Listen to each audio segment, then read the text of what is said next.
Hi, this is Angie Dees of Emotional Glory. I'm so glad you could join me today. I'm just really excited to share this story with you. It's about the tree.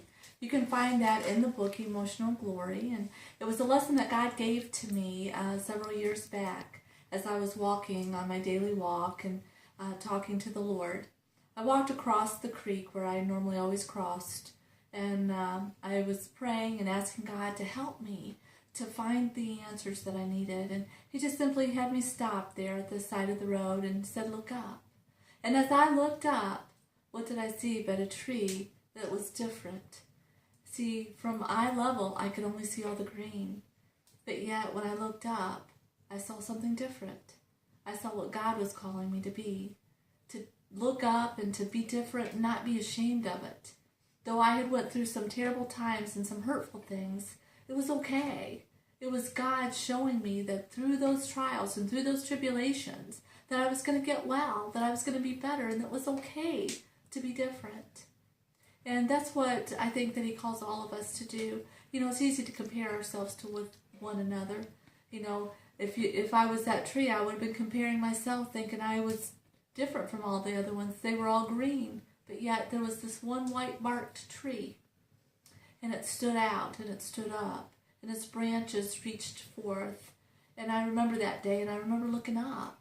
And as I did, it was as though the sun was shining right through it. I'd been in this dark place, but that day, God released so much of that darkness out of my life and allowed me to see the light and to see Him. And I just am so thankful for that, because it taught me that it's okay, that no matter what you're going through, it's okay to be different. It's okay to have situations and problems. It might be debt. It might be that you're going through a financial hardship right now. That's okay. You're going to get through it, and you're going to be stronger because of it. It might be that you don't fit in with everybody else.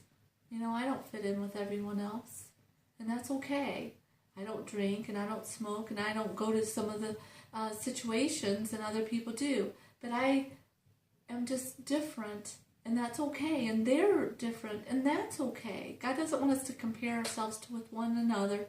He wants us to be willing to stand up.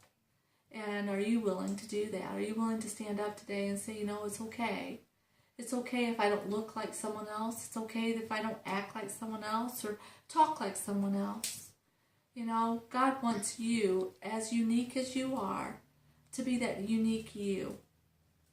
You know, some people may think that I still have the 80s hairdo, but you know what?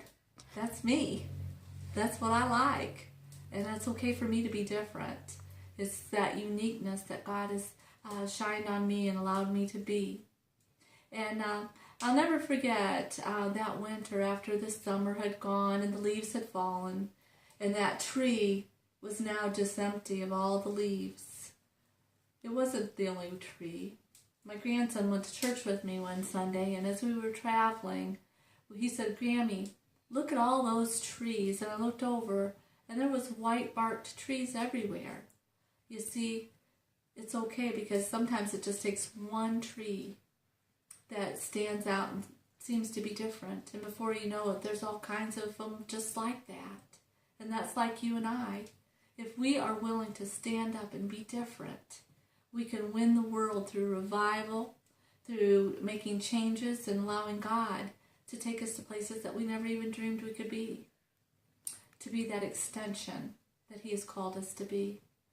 It's really great. Yes, it wasn't yesterday, but the day before, I did a book signing, and I am just so grateful that God allowed me to do that book signing and to see this little girl, and allowed me to be an extension of His love. And I'm very thankful for that. And we all need to be thankful for that extension, because you never know who you're going to touch. You don't ever know that you're going to be able to change someone's life by just being kind and considerate. So today,